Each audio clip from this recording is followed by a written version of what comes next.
الصلاة خير من النوم۔ پیارے دوستو، پیغمبر حضرت محمد مصطفیٰ صلی اللہ علیہ وسلم کا بچپن پارٹ فرسٹ میں بتا دیا تھا کہ کس طرح سے آپ کی پیدائش ہوئی اور کیسے آپ کی پرورش دائی حلیمہ نے 2 سال کے بجائے 4 سال کی، اور کس طرح آپ کی عمر 4 سال ہونے کے بعد آپ کی والدہ آپ کو لے کر مکہ گئی۔ اب پیارے دوستو، اس ویڈیو میں آپ کو اسے آگے کیا واقعہ بتانے والے ہیں، اس لیے آپ اس ویڈیو کو آخر تک دیکھنا۔ اگر ویڈیو اچھی لگے تو کمنٹ باکس میں سبحان اللہ لکھ کر ویڈیو کو اپنے دوستوں کے ساتھ بھی ضرور شیئر کرنا۔ تو چلیے ویڈیو شروع کرتے ہیں۔ پیارے دوستو، حضرت محمد مصطفیٰ صلی اللہ علیہ وسلم کی عمر مبارک جب 4 سال کی ہوئی تو آپ مکہ واپس آ گئے، اور اس کے بعد آپ اپنی والدہ کے پاس رہنے لگے۔ اور اس کے بعد سن 575 یا 576 میں جب آپ کی عمر 5 یا 6 سال کے بیچ ہوئی تو آپ اپنی والدہ حضرت آمنہ اور اپنے دادا عبد المطلب کے ساتھ مدینہ کے لیے نکل گئے۔ مدینہ میں آپ کے لیے 2 خاص باتیں تھیں۔ ایک تو یہ کہ مدینہ میں آپ کے والد حضرت عبداللہ کی قبر مبارک تھی، اور دوسری بات یہ کہ مدینہ میں آپ کے دادا عبد المطلب کا نہیں علوی تھا۔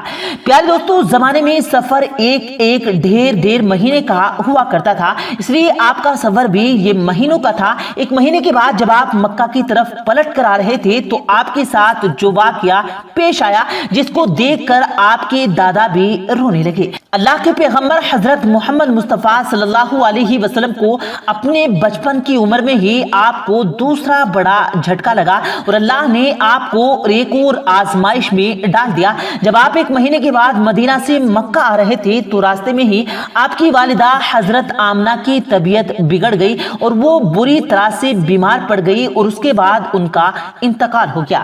مکہ اور مدینہ کے بیچ ابوا نام کی ایک جگہ ہے، وہیں پر حضرت آمنہ کو دفن کیا گیا، اور اس طرح کے آپ 6 سال میں ہی یتیم ہو گئے۔ اور آپ کی اس حالت کو دیکھ کر آپ کے دادا بہت پریشان ہوئے اور وہ رونے لگے۔ ایک تو یہ کہ آپ کی پیدائش سے کچھ پہلے آپ کے والد عبداللہ کا انتقال ہو گیا تھا، اور دوسرا جھٹکا یہ لگا کہ آپ 6 سال کے بھی نہیں ہوئے اور آپ کی والدہ کا انتقال ہو گیا۔ یہ دیکھ کر آپ کے دادا کو بہت دکھ ہوا، مگر وہ بھی کیا کرتے، مارنا اور جلانا تو خدا کے ہاتھ میں ہے، اور ایک دن سب کو مر جانا ہے۔ آپ کے دادا نے آپ کو گود میں اٹھایا اور مکہ کی اور چل پڑے، اس فکر کے ساتھ کہ اس افسوس کے ساتھ کہ آخر اس معصوم سے بچے کے ساتھ یہ کیا ہو رہا ہے۔ پیارے دوستو، آپ سوچ کر دیکھیں اس بچے پر کیا بیتی ہوگی جو بچپن میں ہی یتیم ہو جاتے ہیں، جن کے والد اور والدہ کا انتقال بچپن میں ہی ہو جاتا ہے۔ اس کے بعد ایسے بچے کو لوگ دھتکار والی نظروں سے دیکھتے ہیں، پھر ایسے بچوں کے ساتھ اچھا برتاؤ بھی نہیں کیا جاتا ہے۔ مگر آپ کے ساتھ اللہ کی مدد تھی، جیسا کہ خود اللہ نے قرآن کریم میں ارشاد فرمایا ہے کہ آپ کے یتیم ہونے پر اللہ آپ کے ساتھ تھے، اس لیے آپ کے ساتھ معاملہ اچھا پیش آیا اور اللہ نے آپ کو سہارا دیا۔ پیارے دوستو، اس کے بعد آپ کے دادا عبد المطلب اپنے ساتھ لے کر مکہ پہنچے، اور آپ کے گھر کے اندر غم کا ماحول تھا۔ ابو طالب جو آپ کے چچا تھے وہ آپ کو اس حالت میں دیکھ کر رونے لگے۔ ابو طالب آپ کو بہت چاہتے تھے، پر آپ کے دادا بھی آپ کو اپنے بیٹوں سے زیادہ اور اپنے پوتوں سے زیادہ پیغمبر حضرت محمد مصطفیٰ صلی اللہ علیہ وسلم کو چاہتے تھے۔ پیارے دوستو، ہم آپ کو بتا دیں کہ ابو طالب وہ شخص تھا جو قریش کا بہت بڑا سردار تھا، اس کی لوگ سب سے زیادہ عزت کرتے تھے۔ کعبہ کی چھاؤں میں ان کے لیے خاص فرش بچھا جاتا تھا، جس گھر پر وہ اکیلے بیٹھتے تھے کسی اور کو اس پر بیٹھنے کی اجازت نہیں ہوتی تھی۔ اللہ کے پیغمبر حضرت محمد مصطفیٰ صلی اللہ علیہ وسلم ابھی چھوٹے تھے، کھیلتے کھیلتے وہ آ جایا کرتے تھے اور اس فرش پر بیٹھ جایا کرتے تھے۔ ان کو اٹھا کر اگر الگ بٹھا دیا جاتا تو ابو طالب منع کر دیتے تھے اور کہتے تھے کہ یہ میرا پوتا ہے، اس کو بیٹھنے دو۔ پھر آپ کے دادا آپ کے سر پر اور آپ کی پیٹھ پر ہاتھ پھیرتے تھے اور آپ کو اپنے پاس بٹھا لیتے تھے۔ پیارے دوستو، کہنے کا مطلب ہے کہ آپ کے دادا کے دل میں آپ کے لیے محبت کوٹ کوٹ کر بھری گئی تھی۔ آپ کی ہر خواہش کو وہ نڈھا کر رکھتے تھے، آپ کی ہر ضرورت کو وہ پورا کیا کرتے، آپ کو کسی بھی طرح کی تکلیف تکلیف نہیں ہونے دیتے تھے، آپ کو اپنے ساتھ رکھتے، اپنے ساتھ گھماتے پھراتے اور ہمیشہ آپ کو خوش رکھتے۔ پیارے دوستو، ایسے کرتے کرتے دن بیتتے چلے گئے اور آپ کی عمر مبارک 8 سال کی ہو گئی۔ مگر سوچے، اللہ کے نبی کسی آزمائشوں سے گزر کر اپنی زندگی کا سفر پورا کیا۔ اب آپ کی عمر 8 سال 2 مہینہ اور 10 دن کی ہوئی تو اچانک ایک دن آپ کے دادا عبد المطلب کا بھی انتقال ہو گیا۔ آپ کے دادا نے مرتے وقت آپ کی پرورش کا ذمہ ابو طالب کو سونپ دیا۔ ابو طالب آپ کے سگے چاچا تھے۔ پیارے دوستوں، ذرا سوچئے اس بچے پر کیا گزرتی ہوگی جس کے بچپن میں نہ تو ماں کا ساتھ ہوتا ہے اور نہ ہی باپ کا، اور ایک دادا سہارا ہوتا ہے تو وہ بھی چلا جاتا ہے۔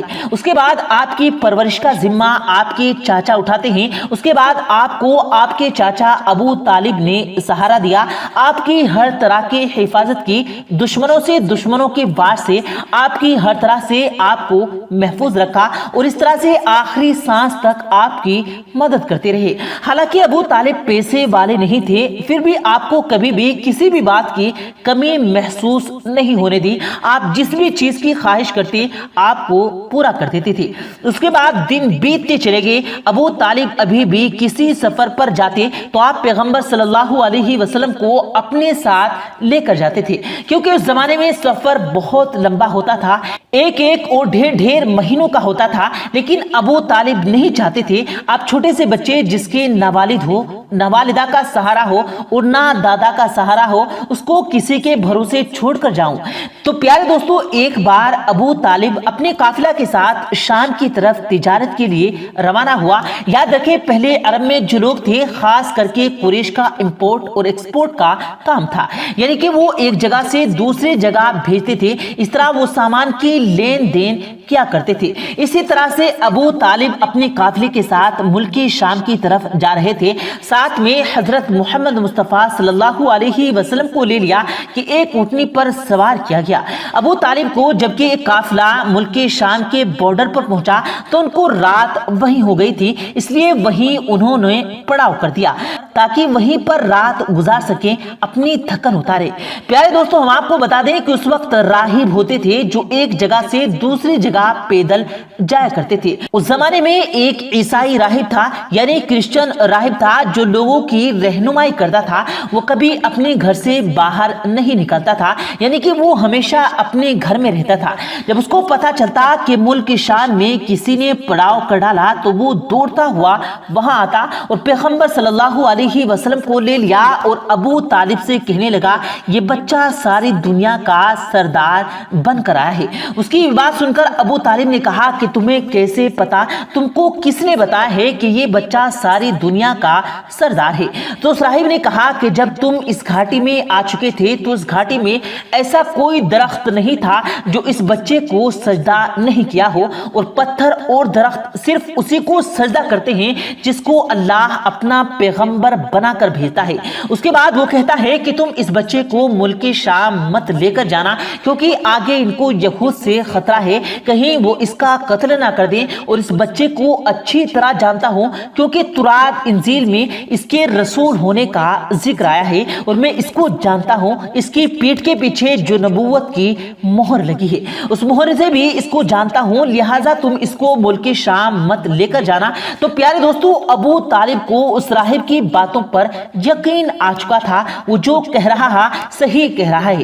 اس کے بعد ابو طالب نے کسی شخص کے ساتھ وہ واپس مکہ پہنچا دیا، کیونکہ ابی طالب کو یہ معلوم ہو گیا تھا کہ یہ بچہ کوئی معمولی بچہ نہیں، مرتبے والا بچہ ہے۔ اس کے بعد ابو طالب ان کی پرورش اور حفاظت کے لیے اور چوکنا ہو گئے اور آپ کی ہر طرف سے حفاظت کرنے لگے۔